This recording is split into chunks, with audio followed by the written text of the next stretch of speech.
Donc bonsoir, je vais commencer par me présenter. Je m'appelle Christophe Rochet, je suis professeur de chimie organique appliquée aux médicaments au sein de la faculté des sciences pharmaceutiques de l'UFR Santé, ici à Caen. Et ce soir, je vais vous parler de nouvelles stratégies de découverte du médicament, avec un exemple précis qui a été développé au sein de nos laboratoires caennais et qui concerne plus particulièrement la pathologie de la maladie d'Alzheimer.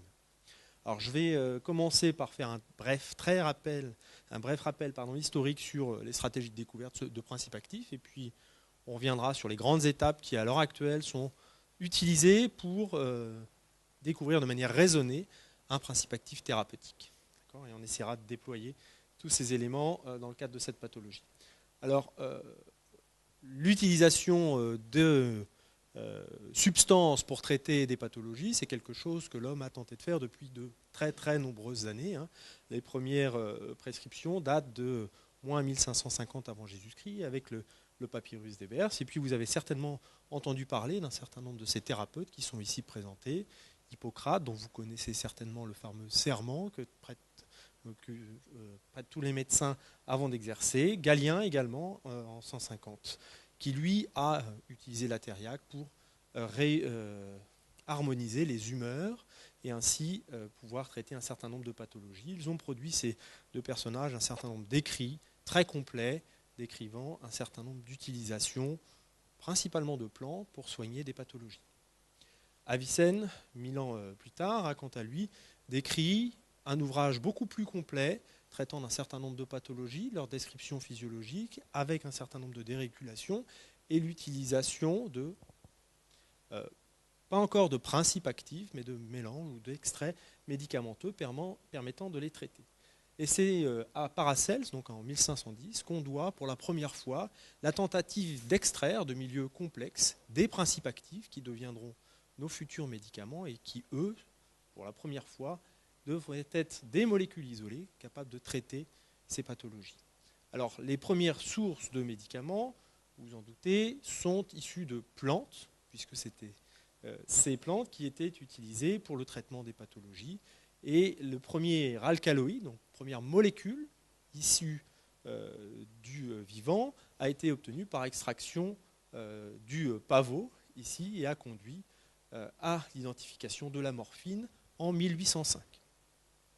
Je vous ai mis ici quelques autres exemples de principes actifs qui ont pu être isolés à partir de plantes. Donc la quinine en 1820 à partir du quinquina, et puis l'acide acétylsalicylique qui a été dans un premier temps extrait avant d'en développer des voies de synthèse par la suite. En ce qui concerne le développement de ces principes actifs, c'est principalement l'essor de la chimie de synthèse au début du XXe siècle qui a permis de découvrir ou de mettre en place un grand essor dans la découverte de ces principes actifs d'origine synthétique. Et c'est principalement à Paul Ehrlich, au début des années 1900, qu'on doit la chimiothérapie avec la première description d'une molécule synthétisée par l'homme pour traiter une pathologie. En l'occurrence, il s'agissait de l'arséphénamine qui était utilisée pour traiter la syphilis. Au cours des années qui suivirent, de nombreuses découvertes ont été réalisées. Vous avez tous entendu parler de la découverte de la pénicilline en 1928 par Fleming, découverte qui était en partie due à la sérendipité, c'est-à-dire au hasard. La capacité de rendre compte de l'utilisation d'une molécule chimique pour traiter une pathologie. Les essors d'autres sciences telles que la physique et la biologie au cours des années qui suivirent ont permis de plus en plus de mieux caractériser la capacité de petites molécules chimiques à rétablir une fonction physiologique qui était dérégulée dans le cadre d'une pathologie en agissant sur un certain nombre de cibles thérapeutiques qui ont été les unes après les autres découvertes au cours des dernières années, que ce soit des récepteurs, des systèmes enzymatiques. Depuis maintenant, on va dire une vingtaine ou une trentaine d'années, les grandes révolutions qui apparaissent dans la pharmacologie des cellules et dans la biologie moléculaire, ainsi que les grandes connaissances que nous on peut avoir à l'heure actuelle sur l'utilisation du génome, vont certainement, dans les années qui viennent, encore modifier la manière dont on traite les pathologies. Mais je vais plutôt revenir sur les stratégies qui ont maintenant été développées, qui sont suivies par les laboratoires pharmaceutiques lorsqu'elles veulent développer un principe actif thérapeutique dans le but d'éradiquer, ça a encore été fait il y a peu avec l'hépatite C, une pathologie.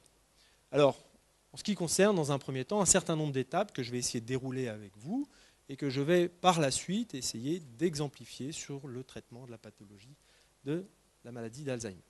Alors, lorsqu'on parle du choix d'une maladie, les laboratoires pharmaceutiques, la plupart du temps industriels, choisissent ces pathologies, non pas parce qu'elles sont les plus représentées, mais parce qu'elles représentent un certain marché à viser pour développer ces principes actifs.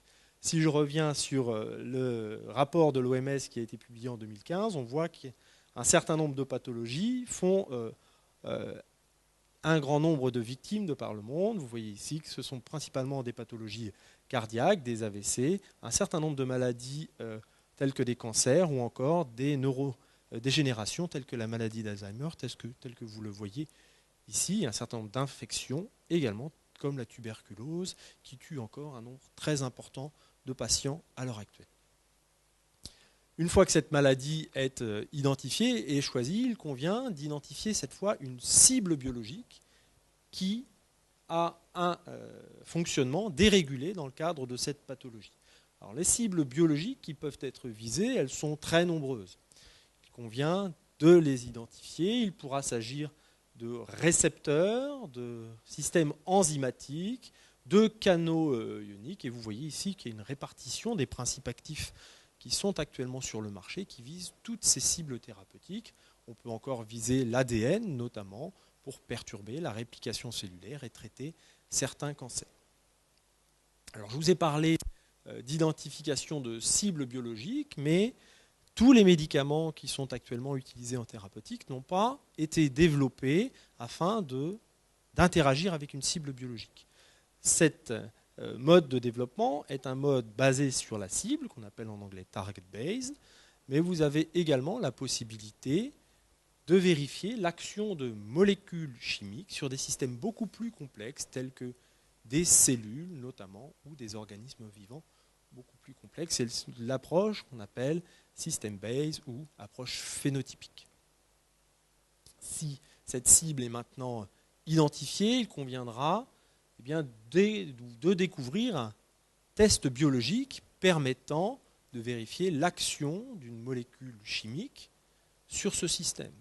Au cours des dernières années, de très nombreux progrès ont été réalisés dans ces domaines physico-chimiques avec la mise en place d'un très grand nombre d'évaluations biologiques possibles qui dépassent la simple mesure de fluorescence par libération d'un substrat, puisqu'à l'heure actuelle, on peut réaliser avec des petites molécules et des systèmes enzymatiques notamment des utilisations de résonance magnétique nucléaire ou RMN. On peut obtenir des structures cristallographiques qui permettent d'obtenir la structure tridimensionnelle d'un système enzymatique notamment, ou encore réaliser des expériences de polarisation de fluorescence, ou encore des analyses par calorimétrie. Tous ces tests seront adaptés à la cible biologique en question. Alors comment maintenant trouver une petite molécule capable d'interagir avec cette cible en particulier? Eh bien, c'est l'étape supplémentaire que j'appelle recherche d'un hit, la première molécule qui sera en mesure de perturber ou de rétablir le fonctionnement de cette cible.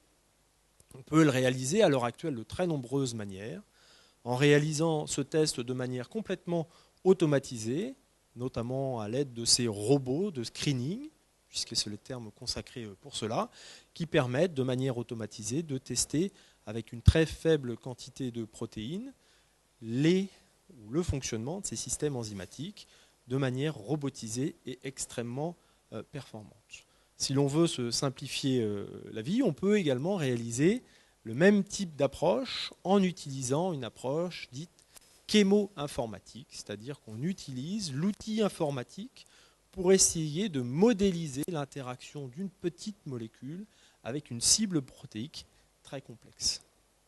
Ça permet notamment de réduire le champ d'investigation dans les molécules qui seront à tester. si cette molécule est identifiée, ce n'est pas encore un médicament, il convient d'optimiser son interaction avec sa cible.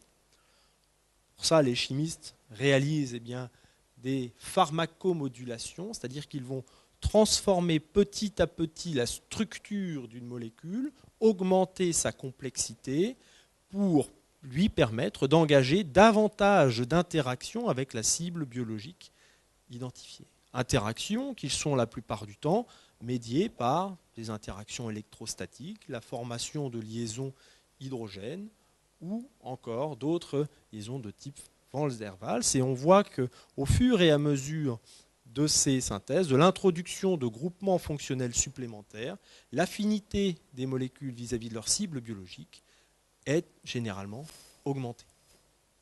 Enfin, dans une dernière étape, et c'est souvent celle qui est la plus compliquée à réaliser, ces molécules très actives vis-à-vis de leur cible biologique ne sont pas encore des médicaments. Il convient encore une fois d'optimiser leur structure pour mieux maîtriser cette fois leurs propriétés physico-chimiques, notamment en termes de solubilité, de perméabilité membranaire, pour que ces molécules puissent être utilisées dans un organisme vivant beaucoup plus complexe, dans un premier temps des modèles murins, et vérifier que ces molécules sont bien capables, in vivo, d'atteindre leur cible biologique. Ces étapes précliniques, comme nous allons le voir, précèdent l'évaluation de l'activité de ces molécules chez l'homme qui résulte des essais cliniques avant l'autorisation de mise sur le marché délivrée par une agence du médicament, que ce soit européenne ou au niveau des États-Unis.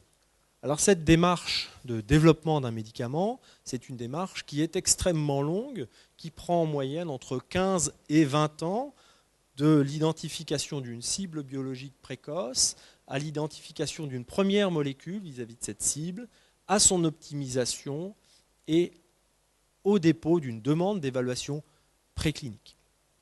Une fois que ces tests sont réalisés, notamment de très nombreux tests de toxicité réalisés sur des modèles animaux très variés, eh bien les molécules peuvent être soumises aux essais cliniques, c'est-à-dire testées chez l'homme dans différentes phases, des phases 1, 2 et 3, où l'effet de ces molécules, leur toxicité potentielle et leur capacité à traiter une maladie sont alors évalués durant ces études qui peuvent être très très longues et qui sont vraiment la phase la plus coûteuse de ces développements de principes actifs avant de pouvoir soumettre aux autorités un dossier de demande de mise sur le marché pour ces médicaments potentiels si ces molécules ont montré lors de ces essais la capacité à traiter une maladie. On estime à l'heure actuelle que le coût moyen, toute pathologie confondue, pour développer un principe actif est d'environ 1 milliard d'euros. Investissement qui, si votre molécule tombe en phase 3, est pour les laboratoires complètement perdu.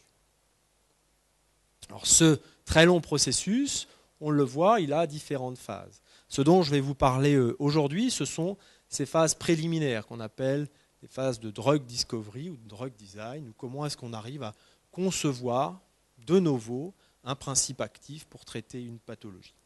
Alors on le voit, il s'agira d'une étape ou d'une recherche qui contient beaucoup d'étapes, de la validation d'une cible à la sélection de hits potentiels, à la validation de ses composés, à leur optimisation. Pour cela, le chimiste et le pharmacochimiste va utiliser de très nombreux outils que je vais vous présenter dans le projet supplémentaire. Il connaîtra la chimie pour moduler, augmenter la complexité des molécules qu'il pourra proposer. Il pourra également s'appuyer sur l'existence de grandes collections de molécules chimiques déjà synthétisées par d'autres chimistes avant lui, ce que l'on appelle à l'heure actuelle des chimiothèques. Il pourra utiliser l'outil informatique pour modéliser l'interaction de ces molécules avec des cibles protéiques, et il conviendra également de réaliser ces étapes de synthèse en s'appuyant sur un certain nombre d'évaluations in vitro, c'est-à-dire sur des cibles biologiques isolées, avant de passer à la validation in vivo. Dans cette seconde phase, la phase préclinique, eh bien, le chimiste s'appuie également sur d'autres outils qui vont lui permettre de mieux caractériser l'effet de ces molécules de manière analytique. Il pourra également, dans le cas de certaines pathologies, cibler de manière extrêmement précise un organe ou un type cellulaire afin de délivrer son composé. Et il conviendra également de réaliser l'optimisation de la forme galénique pour distribuer de manière optimale le principe actif vis-à-vis de sa cible. Alors pour cela, il utilisera d'autres outils, la galénique, la vectorisation. Il conviendra également d'optimiser les propriétés physiques et les formes cristallines des molécules en cours de développement. Et enfin, les molécules seront testées sur divers modèles in vivo. Les plus accessibles, en général, sont des modèles murins. En ce qui concerne cette dernière phase, je n'en parlerai que peu aujourd'hui, mais ça concerne tous les médicaments qui sont actuellement en cours de développement. À peu près un tiers des médicaments qui sont mis sur le marché chaque année sont des molécules qu'on qualifie de bioconjuguées et qui utilisent des anticorps, notamment. Anticorps qui peuvent être utilisés pour de l'immunothérapie, mais qui peuvent être également utilisés de manière à cibler des types cellulaires extrêmement précis et dans un certain nombre de cas, à se servir de cet anticorps pour délivrer un composé actif, une petite molécule, à proximité directe d'une cible de choix. D'accord ? Alors ces stratégies sont actuellement extrêmement développées en recherche et les premiers médicaments utilisant ce type d'agent de ciblage sont actuellement sur le marché. Notamment, on appelle ces composés des antibody drug conjugates, donc des composés où la molécule médicament est reliée par un lien chimique à ces systèmes de ciblage que sont des anticorps. Alors tout ça, ça reste de la théorie, d'accord, avec différentes phases pour mieux vous permettre de rentrer un petit peu dans le sujet. Je vais maintenant vous présenter ce que nous avons développé au sein de notre laboratoire, le Centre d'études et de recherche sur le médicament de Normandie, donc un laboratoire de recherche qui est situé à peu près 500 mètres d'ici, juste derrière le pôle de formation de recherche en santé, et qui développe une activité de drug design, c'est-à-dire de développement de principes actifs, dans le but de découvrir des candidats médicaments. Alors vous le voyez, on s'est organisé de manière à avoir des outils que je vous ai définis qui vont nous permettre de favoriser ce développement. Des outils de chimie de synthèse, avec de la chimie organique, pour optimiser la structure des molécules. Une unité de chémo-informatique qui utilisera et développera des modèles informatiques de manière à mieux caractériser les interactions entre une cible et une molécule chimique.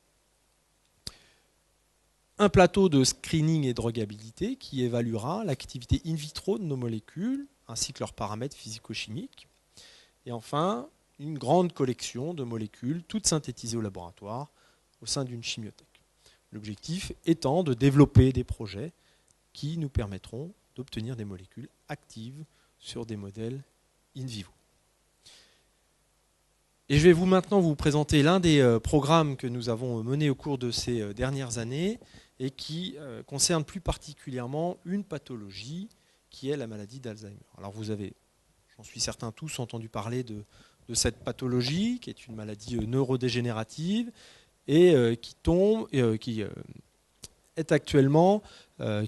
actuellement 9,9 millions de cas en 2015, avec un nouveau cas à peu près toutes les 3 secondes, avec un nombre de patients qui, vous le voyez ici, d'ici à 2050, devrait augmenter pour atteindre près de 130 millions de patients touchés par cette maladie de par le monde. Alors vous voyez que la répartition de ces patients atteints de maladie d'Alzheimer touche des pays développés principalement, en Amérique du Nord, en Europe, en Asie, mais que cette pathologie est extrêmement importante également dans les pays en voie de développement, puisque les plus fortes augmentations sont observées notamment en Afrique. Alors si on prend maintenant le coût associé à toutes ces pathologies en termes de traitement, mais de prise en charge également des patients qui souffrent de cette pathologie, qui assez rapidement deviennent incapables de se débrouiller par eux-mêmes, on estime bien que tous les ans, près de 800 milliards de dollars sont dépensés par les États pour prendre en charge ces patients et développer des principes actifs.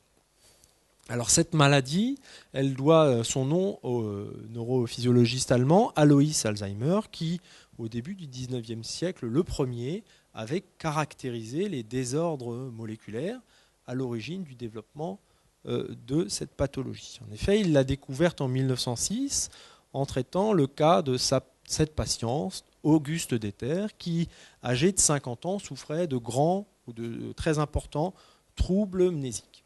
Lors de son autopsie, il a le premier identifié un certain nombre de formations de dépôts protéiques anormales au sein du cerveau de cette patiente, dépôts qui se trouvaient autour des neurones, mais également à l'intérieur de ceux-ci.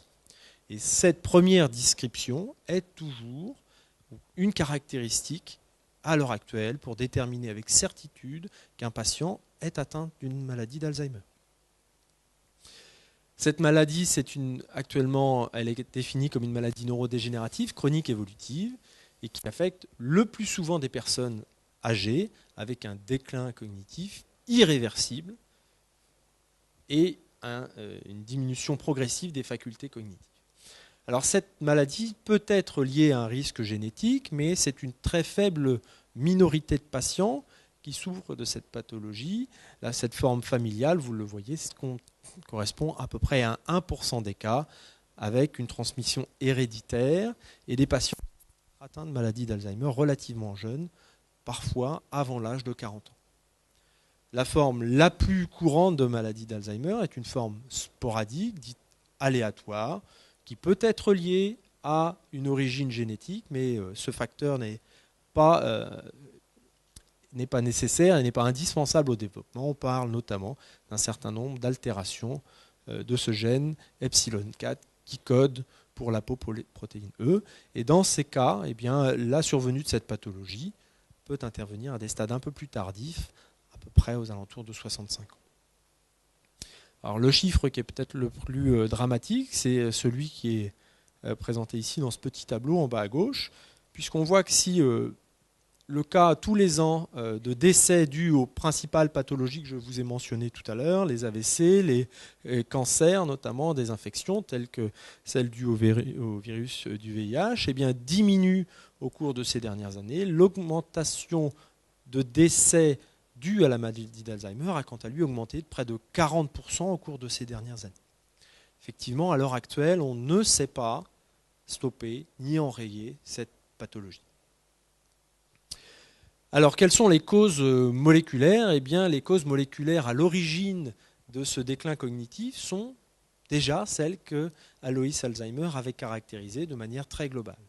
Elles sont dues à la formation autour des cellules nerveuses d'amas protéiques qu'on appelle des plaques séniles ou plaques amyloïdes, puisque les éléments constituant ces amas sont dus à un petit peptide qu'on appelle le peptide bêta-amyloïde.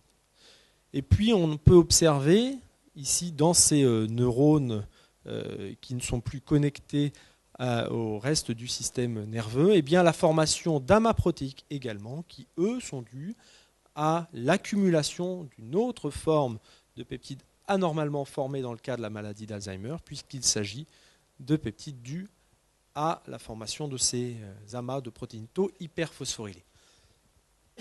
Alors, plutôt que de vous mettre plusieurs schémas très compliqués, je vais vous présenter une petite vidéo qui va vous montrer de quelle manière est-ce que ces deux amas protéiques se forment dans une cellule.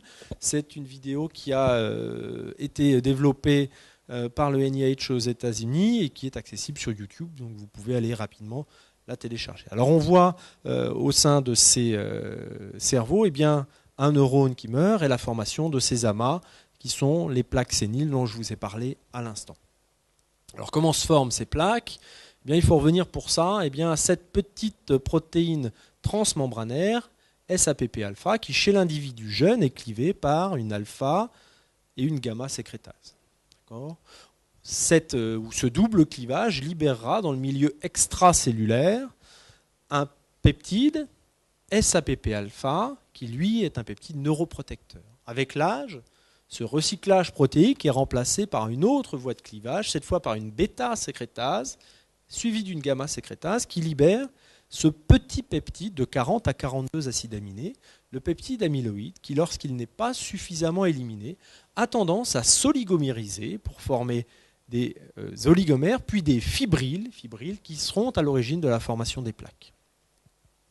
À l'intérieur des neurones, cette fois, eh bien, le cytosquelette est stabilisé par des dimères de tubuline qui sont représentés par ces sphères, stabilisés par ces protéines Tau qui structurent ce cytosquelette. Lorsque ces protéines sont hyperphosphorylées, elles ont tendance à se détacher du squelette, à former des amas protéiques intracellulaires et à conduire ainsi à la neurodégénérescence, à la mort de ces neurones qui sont caractérisés ici.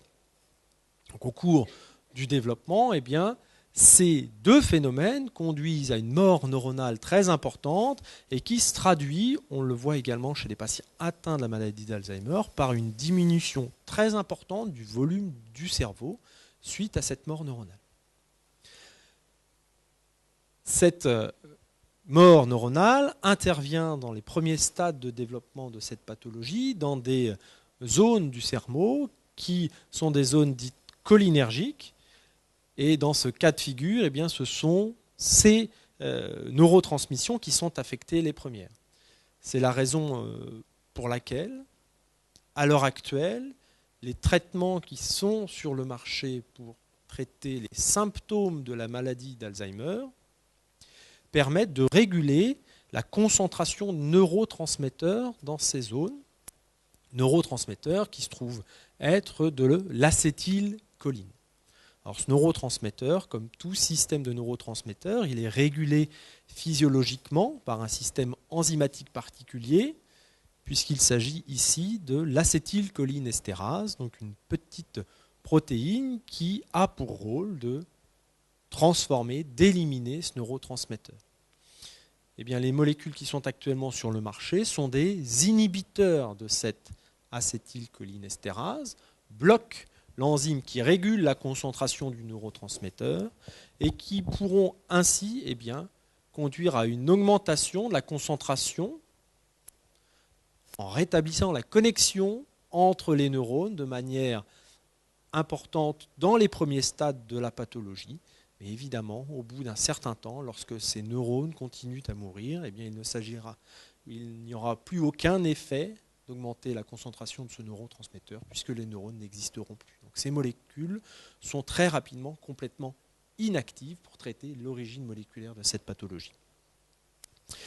Alors, je vais juste revenir quelques instants ce soir sur le rôle physiologique de cette enzyme, puisque ça reste une enzyme qui est constituée d'acides aminés, donc d'atomes, de carbone, d'azote et d'oxygène, et qui a un rôle très précis, qui chimiquement n'est pas très compliqué, puisqu'il s'agit, si je vous représente ici la structure chimique de l'acétylcholine et des substrats que libère l'acétylcholinestérase, vous voyez, pour ceux qui ont encore en mémoire un petit peu de leur chimie de synthèse, qu'il s'agit de transformer une fonction ester en une fonction acide et en un alcool, c'est-à-dire de faire une estérification, une coupure, une hydrolyse de cette fonction.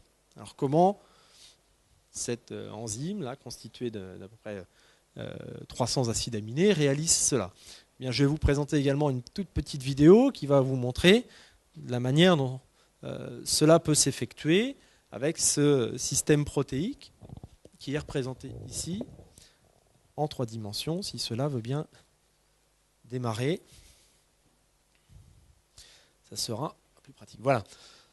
Donc vous voyez le volume de cette enzyme isolée que l'on voit ici et dans lequel on a pu peut-être identifier un point d'entrée pour notre substrat qui est l'acétylcholine en jaune ici et qui va rentrer dans cette machinerie complexe pour libérer dans un premier temps la choline et sous l'action d'une molécule d'eau, libérer dans un second temps l'acide acétique.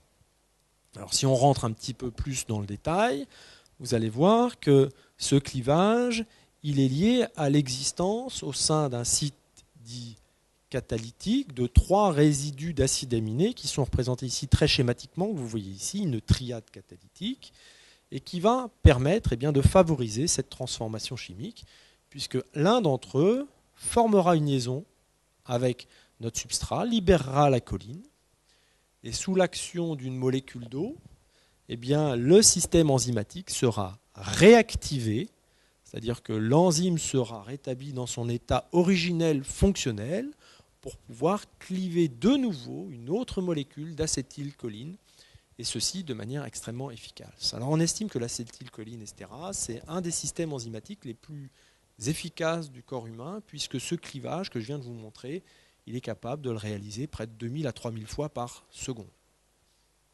Alors si on revient maintenant sur les structures des éléments, vous avez vu que l'acétylcholine accède à ce site catalytique en passant dans une sorte de cavité qu'on appelle une gorge, ici, pour atteindre ce site de fixation. Alors ce site de fixation, il est constitué de chaînes latérales d'acides aminés, qui sont ici les 3 éléments que je vous ai inscrits en rose.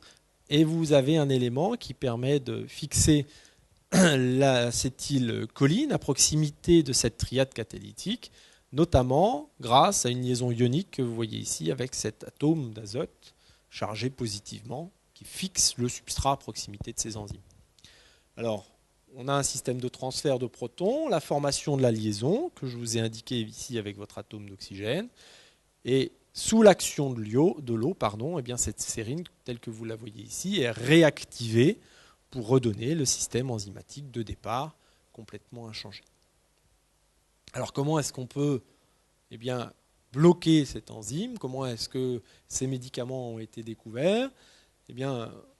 Vous avez à l'heure actuelle plusieurs molécules qui ont été successivement mises sur le marché comme inhibiteurs de l'acétylcholinestérase.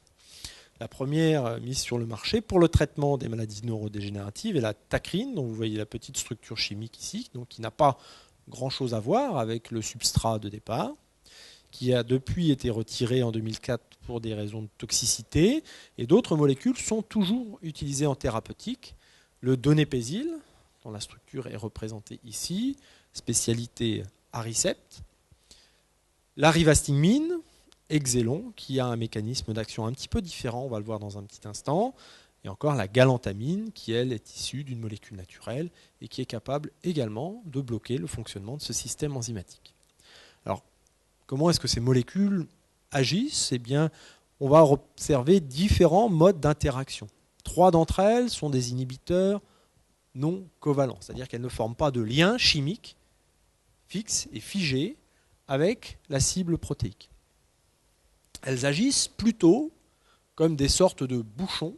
Je vous ai indiqué tout à l'heure que l'endroit du système enzymatique où l'on va pouvoir observer le clivage se situe au fond d'une poche, au fond d'une grande gorge. Ces molécules viennent simplement boucher l'accès au site catalytique en engageant des interactions fortes avec ce dernier. C'est le cas de la tacrine que vous voyez représentée ici en violet dans le bas de cette gorge et qui bloque l'accès de l'acétylcholine à cette triade représentée en bleu. Et c'est également le cas du mode d'action du donépésil qui, de la même manière, vient engager et se stabiliser dans la gorge aromatique et donc bloquer ainsi l'accès de ce site catalytique à l'acétylcholine. Alors pour cela, ces molécules engagent un certain nombre d'interactions avec cette cible. Vous avez peut-être reconnu l'existence d'un atome d'azote ici, conduisant à une fonction amine qui pourra mimer l'ammonium qu'on a vu tout à l'heure dans l'acétylcholine et engager des interactions ioniques avec ce site actif. Et puis dans le cas du donépésil, il y a un autre élément important qui est ce carbonyle ici, qui engage également d'autres interactions ici. Voilà. Alors, on peut ainsi boucher l'accès à cette triade catalytique pour bloquer le fonctionnement. Cette interaction relativement forte est cependant réversible et la molécule pourra être par la suite expulsée de ce site d'action. Ouais. Alors il y a d'autres estérases, voilà. Alors pour ces molécules, elles ont la particularité d'avoir un système une zone de triade catalytique qui est dans le fond de cette grande gorge aromatique, ce qui lui donne une certaine spécificité et qui est donné par notamment le donépésyl dans sa capacité à placer tous ces atomes dans cette gorge libre. Toutes les estérases n'auront pas forcément cette même cavité dans les mêmes distances autour de ce système particulier. Oui, exactement. Ces molécules peuvent être construites quand on a les structures tridimensionnelles des autres estérases. On peut vérifier la sélectivité potentielle de ces molécules. D'autres molécules ou une autre molécule dont je vous ai parlé à l'instant ont un mécanisme différent. C'est le cas de la rivastigmine, donc qui est également une molécule sur le marché, qui est une molécule chimique issue d'une modulation d'une molécule naturelle, elle encore, la physostigmine, qui a été extraite de cette plante, Physostigma venenosum, dont vous voyez ici la structure. Alors on reconnaît un certain nombre d'éléments structuraux communs pour ceux qui ont fait ou identifié un petit peu de chimie, mais on aura peut-être un peu plus de facilité à reconnaître les éléments qui relient la rivastigmine avec l'acétylcholine.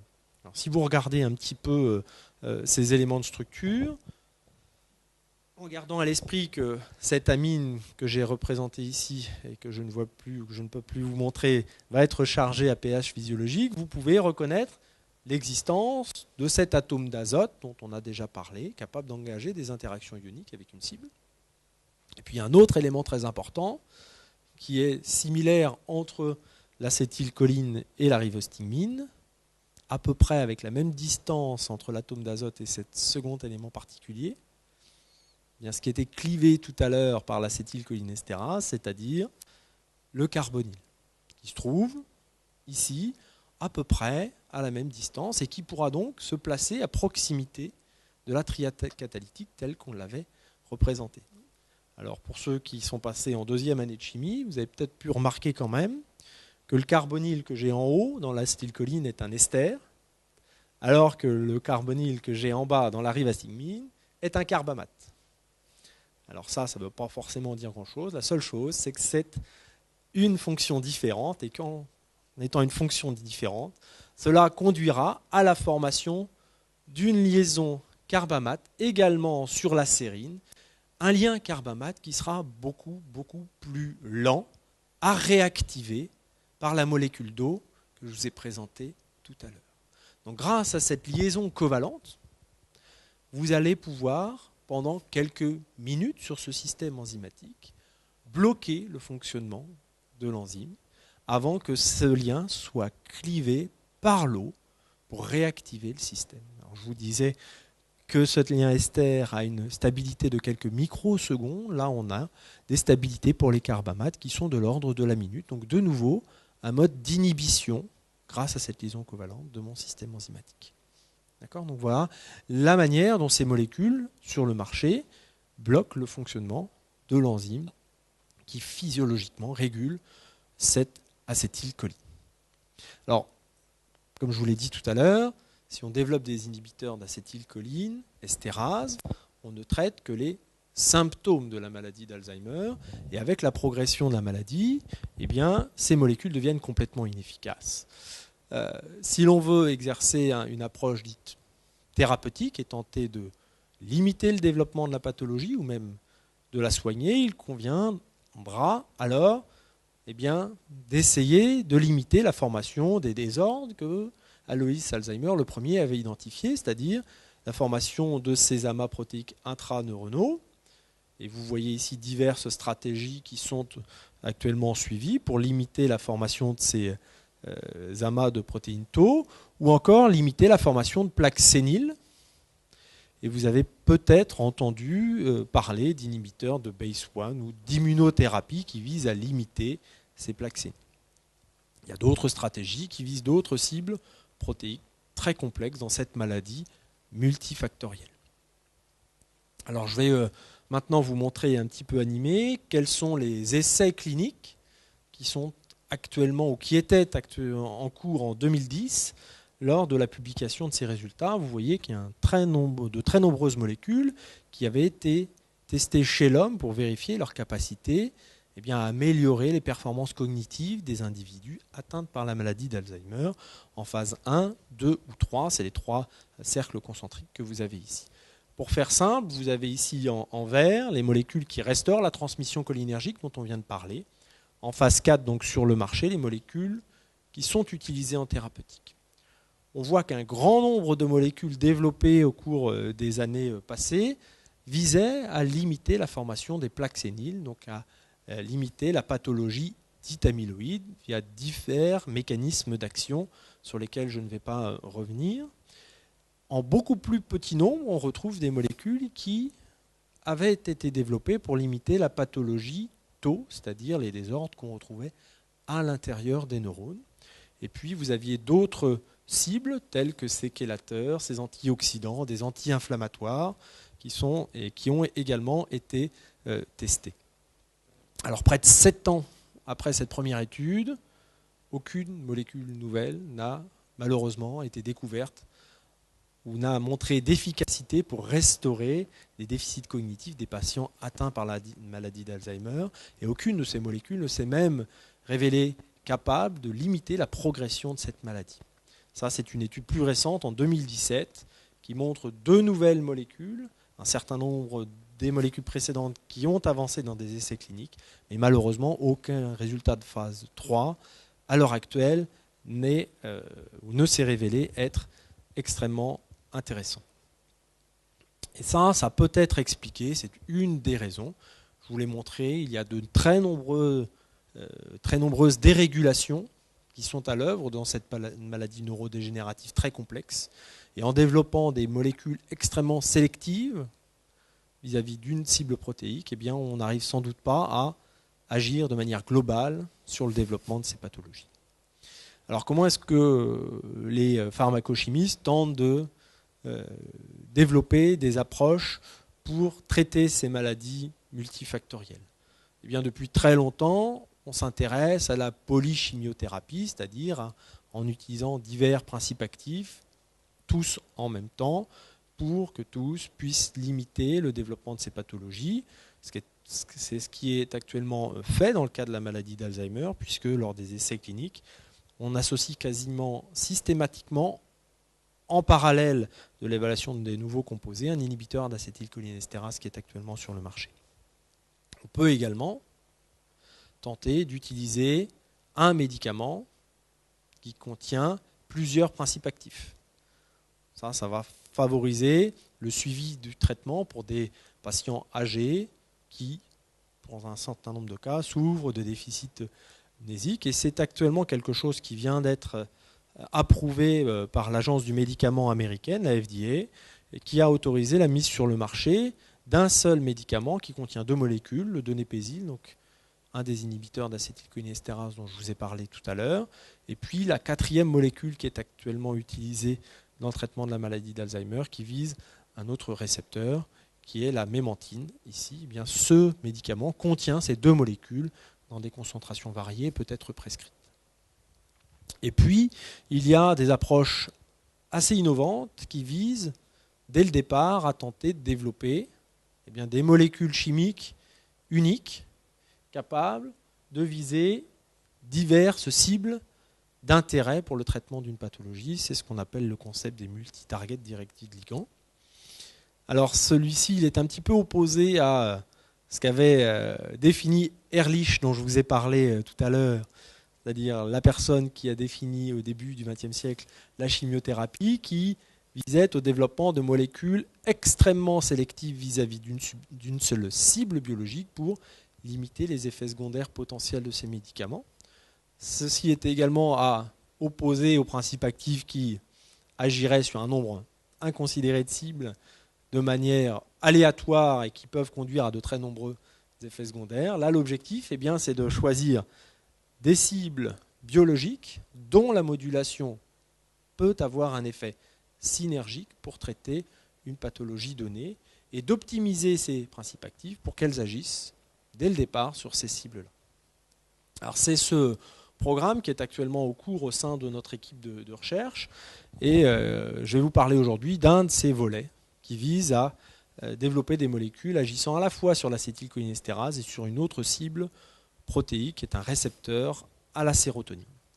Alors, à la sérotonine, l'hormone du plaisir, vous avez certainement entendu parler. Comment est-ce que cette dernière, et en tout cas les récepteurs de ce système, peuvent avoir un intérêt dans la maladie d'Alzheimer? Alors pour ça, je vais juste revenir. Là, c'est quelque chose de manière très schématique que je vous ai montré dans la première vidéo sur l'origine du peptide A-bêta qui conduit à la formation de plaques. Je vous ai indiqué que chez l'individu âgé qui souffre de la maladie d'Alzheimer, la voie amyloïdogénique à droite était la voie qui se manifestait le plus, mais que chez l'individu jeune, eh bien, on retrouvait très peu de ce peptide amyloïde parce qu'on avait une seconde voie de clivage qui est représentée ici à gauche. Ce qui a été très récemment démontré, c'est que le ou un des récepteurs à la sérotonine était capable de favoriser la voie de clivage de gauche, libérant ainsi, à la place du peptide amyloïde, qui est le petit rond violet que vous avez à droite, un autre peptide qui se trouve être en plus neuroprotecteur. Et lorsque l'on utilise une molécule chimique pour activer ce récepteur, eh bien, on augmente cet effet de clivage amyloïde et ça se traduit, alors vous ne le voyez peut-être pas bien, mais chez des animaux atteints de la maladie d'Alzheimer, ici par une diminution de la pathologie amyloïde, de manière extrêmement significative. Alors avant de débuter ce projet, on a d'abord voulu vérifier s'il y avait un intérêt, comme on l'espérait, à agir simultanément sur ces deux cibles biologiques. Et pour ça, eh bien, on a voulu le vérifier dans un test in vivo directement, donc dans un modèle animal, afin de vérifier si la modulation de ces cibles peut avoir un intérêt pour le traitement de déficit cognitif. Alors le modèle qu'on a choisi ici, c'est un modèle murin, une souris normale à qui on va demander d'explorer des objets pour déterminer sa capacité à se souvenir de ces explorations. Il est difficile d'aller demander à une souris le numéro de téléphone qu'elle a noté sur un calepin 10 minutes avant. Donc on utilise ces tests-là qui modélisent la mémoire de travail de ces souris, un test de reconnaissance d'objets. Vous le voyez ici dans une première phase, on la soumet à l'exploration de deux objets identiques. Et après un certain nombre de temps, on remplace un des objets par un objet nouveau. Si la souris se souvient de sa première phase exploratoire, eh bien, comme elle aime la nouveauté, elle ira explorer de manière un peu plus importante l'objet nouveau au détriment de celui qu'elle a déjà identifié. Si maintenant vous laissez un laps de temps suffisamment long entre ces deux expériences, la souris ne se souviendra plus d'avoir exploré les deux objets et pourra indifféremment explorer l'ancien et le nouveau. Alors ce que l'on a pu démontrer, c'est que si on module une des cibles, le récepteur à la sérotonine, eh bien on peut, avec un agent pharmacologique, une petite molécule, augmenter les performances de mémoire de ces souris. Vous le voyez ici, c'est observé avec cette bande noire qui augmente de manière significative, vérifiée par des études statistiques, les performances de mémoire de ces animaux. Si on utilise un inhibiteur d'acétylcholinestérase, on a également un effet très positif sur les performances de mémoire des animaux. Alors vous le voyez, c'est marqué 1, puisque pour ces deux molécules, l'effet il est très important à une dose de 1 mg par kilo. Mais par contre, si on utilise ces molécules dans des doses beaucoup plus faibles, on n'observe aucune amélioration des performances cognitives des animaux traités. De manière intéressante, si on utilise ces deux molécules à des doses où elles n'ont aucune activité, mais simultanément, eh bien on retrouve cette fois l'amélioration des performances de mémoire des animaux traités par ces deux molécules. Ce qui pour nous était la première évidence qu'il y avait un intérêt à agir sur ces deux cibles-là, et tout ça pouvait de manière synergique augmenter les performances mnésiques des animaux traités. Le second objectif qu'on s'était fixé, puisqu'on estimait que cette comodulation pouvait avoir un intérêt pour le traitement de cette maladie complexe, ça a été de tenter de développer ça, non pas en utilisant deux molécules séparément, mais en tentant de développer un seul principe actif chimique pour exercer une action vis-à-vis de ces deux cibles pharmacologiques.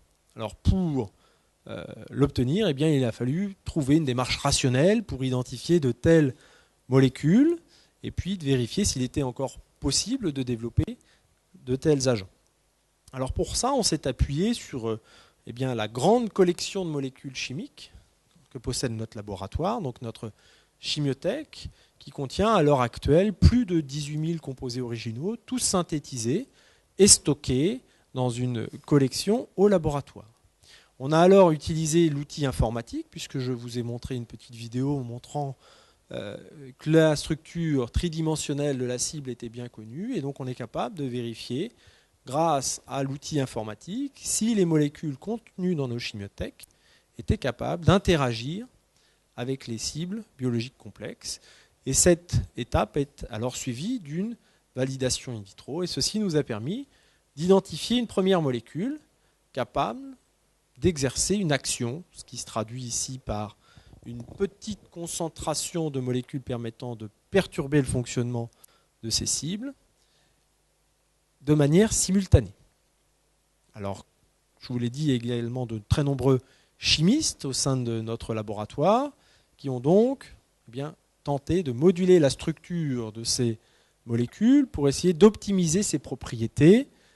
L'objectif ici, il est de diminuer l'activité vis-à-vis de l'une de ces cibles. Et donc, on a modulé la structure de ces molécules en tentant de changer ce qu'il y a comme substituant sur l'atome d'azote et quel est l'autre substituant que l'on a ici dans le rond vert. Alors, pour ça, on réalise de la synthèse, multi-étapes, très longue, pour tenter de synthétiser des analogues de la première molécule avec diverses voies de synthèse. Vous le voyez ici, en partant d'un substrat à gauche relativement simple, grâce à des réactions chimiques successives, on augmente la complexité des structures en tentant d'augmenter l'interaction de celles-ci avec les cibles protéiques. Alors pour faire simple, je vais vous présenter tout ce qu'on a fait juste avec un petit schéma, qui est ici ce diagramme à double entrée, où vous allez avoir en haut toutes les molécules très actives pour le récepteur à la sérotonine. À droite, toutes les molécules très actives pour l'acétylcholinestérase, dont on a parlé un petit peu plus longuement. Et puis les molécules qu'on espérait avoir, actives vis-à-vis des deux, qui devront ou devraient se placer ici dans le dernier cadran, ici tout en haut, à droite, que j'ai représenté. Alors si on place les deux molécules de référence, on en trouve une là, et puis le donépésil, la molécule qui est actuellement sur le marché, tout en bas à droite, puisque cette molécule n'est absolument pas active vis-à-vis de cette cible. Et donc on a tenté d'introduire de la diversité sur cet atome d'azote dans un premier temps. Donc on a pu introduire ce premier cycle aromatique en augmentant l'activité. Vous le voyez, on déplace notre molécule sur la droite, simplement en changeant la nature du substituant que l'on a sur cette position. Alors, cette augmentation d'activité n'est pas toujours obtenue. Si on remplace cette chaîne par des petits cycles, vous voyez ici un petit cycle à 3 atomes et un cycle à 4 atomes, eh bien, on diminue complètement l'affinité vis-à-vis de l'acétylcholinestérase en déplaçant sur mon diagramme toutes les molécules vers la gauche. Et si cette fois, eh bien, on utilise des chaînes un petit peu plus longues avec des cycles à 7, 5 atomes ou encore à 6 atomes, eh bien on se retrouve exactement dans la zone que l'on avait définie, simplement en changeant la nature de la chaîne carbonée que vous avez ici sur la structure de vos molécules. Alors si maintenant on réalise d'autres modifications de structure, et on voit que le carbonyle que je vous ai indiqué ici dans la zone représentée en vert a également une importance cruciale pour la capacité de ces molécules à interagir vis-à-vis des deux cibles que l'on s'était définies. Si on modifie cette double liaison avec l'oxygène, on voit qu'on peut, si on n'en forme qu'une seule, perdre l'intégralité des propriétés vis-à-vis des deux cibles, simplement avec cette petite transformation chimique. Et si on introduit un atome d'oxygène ou d'azote à la place du carbone qui se trouve juste à côté, eh bien de nouveau, on a un effet délétère pour l'action vis-à-vis de l'acétylcholinestérase en se déplaçant complètement à gauche et avec des molécules qui se retrouvent extrêmement sélectives vis-à-vis de ce récepteur à la sérotonine. Alors, en réalisant des études de co-cristallisation, on est capable d'expliquer cet effet délétère. Alors, je vous l'ai indiqué tout à l'heure, mais je vais vous le rappeler. Nos molécules, comme le donépésil, sont capables d'interagir avec l'acétylcholinestérase, qui est représentée ici en jaune, vert et bleu sur cette petite photographie. La molécule ici 31147 est représentée en violet. Et on voit que deux liaisons hydrogènes sont indispensables à sa fixation, représentées par les petits pointillés que l'on trouve en bas et en haut de la structure. Si on introduit un hétéroatome à côté du carbonyle, ce que l'on a ici à la fois pour l'ester et l'amide, on change complètement l'orientation des chaînes de la molécule qui conduira à une perte d'affinité très nette vis-à-vis de la molécule, de l'enzyme, ici, avec, on le voit, une perte notamment de liaison hydrogène dans la partie inférieure de la molécule ici, simplement en changeant un carbone par un oxygène ou un atome d'azote ici dans ces structures. Donc une action qui n'est évidemment pas intéressante dans le cadre de ce projet, mais qu'on a pu valoriser par ailleurs en tentant d'introduire sur ces molécules très très sélectives vis-à-vis de ce sous-type de récepteur à la sérotonine un atome radioactif qui nous permet de réaliser de l'imagerie de cette cible protéique que l'on voit représentée à droite pour vérifier chez des animaux modèles la distribution notamment de ce récepteur à la sérotonine dans différentes zones du cerveau.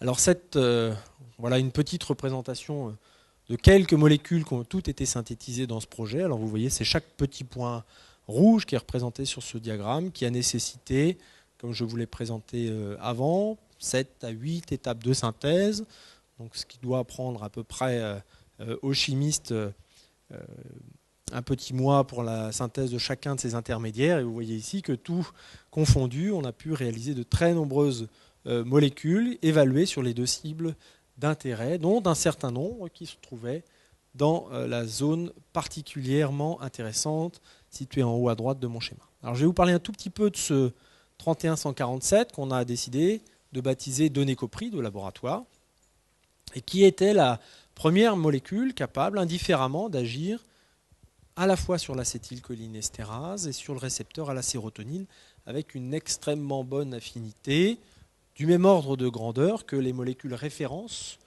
décrites dans la littérature pour ces deux cibles, mais cette fois de manière simultanée. Alors cette molécule, on l'a également publiée. Après l'avoir brevetée, je vais vous le montrer, et dont on espère qu'elle ne sera ou qu'elle sera dénuée d'effets secondaires potentiels, notamment du fait de sa très grande sélectivité pour d'autres cibles protéiques que celles que l'on avait fixées au départ, et qui sont également liées à de très bonnes propriétés physico-chimiques de cette molécule, c'est-à-dire de très bonnes propriétés de solubilité, de passage de membranes, telles que la barrière hémato-encéphalique, ce qui est indispensable pour développer des molécules pour traiter des pathologies du système nerveux central, et une absence de toxicité qui a été évaluée. Donc, voilà des tests sur cette molécule, in vitro, sur des cibles isolées ici.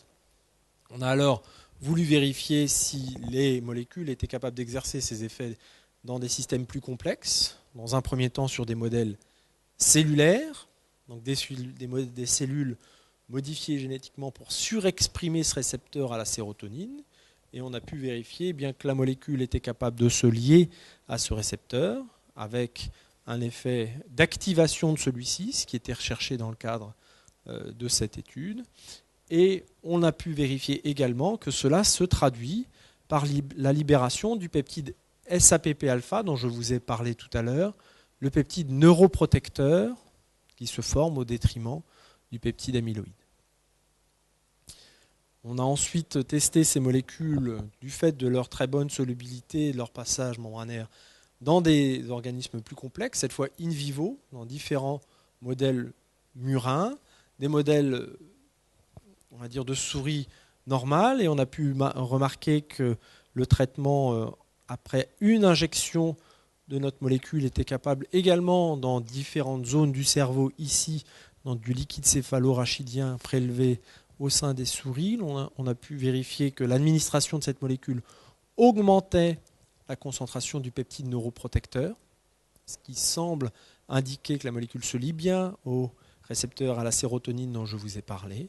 Et puis on a également des études qui ont été réalisées sur des modèles transgéniques, c'est-à-dire des souris modifiées génétiquement pour développer des pathologies amyloïdes, conduisant à la formation chez ces souris de très nombreuses plaques séniles.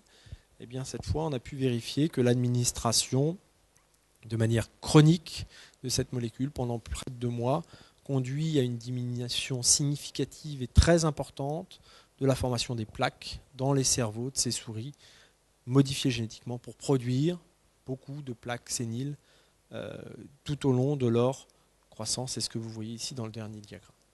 Et puis bien les dernières études qui sont actuellement menées ont permis de vérifier bien que, à l'image de ce que je vous ai présenté tout à l'heure pour l'utilisation simultanée de 2 molécules, notre molécule unique, ici, augmentait, dès la faible dose de 0,3 mg par kilo, les performances de mémoire des animaux traités par ceux de nécopride, et effet significatif que l'on retrouve également à 1 mg kilo. Et on a également pu vérifier que cet effet sur la mémoire était obtenu dans un second test qui est réalisé ici par injection d'une molécule qui diminue les performances mnésiques des animaux. Ça, c'est un agent pharmacologique qui s'appelle la scopolamine. Et on peut vérifier bien cette fois que, de nouveau, l'administration de cette molécule permet de réverser un déficit induit par un agent pharmacologique de manière extrêmement significative. Donc voilà les résultats actuellement publiés concernant cette molécule en particulier, qui vise donc à la fois l'acétylcholinéstérase et le sous-type 4 des récepteurs à la sérotonine. Projet qui est toujours en cours au sein de l'unité, qui est actuellement soutenu à la fois par BPI France et par Normandie Valorisation, qui nous ont permis de breveter l'intégralité des résultats que je vous ai présentés ici, et notamment les molécules chimiques, et qui nous permettent à l'heure actuelle de développer plus avant ces molécules dans une évaluation préclinique, dans des modèles in vivo beaucoup plus complexes, en espérant pouvoir débuter des essais cliniques sur ce candidat dans les années qui viennent, grâce à ce soutien financier extrêmement important. Alors d'autres projets sont toujours en cours au sein de l'étude, de manière un petit peu moins avancée.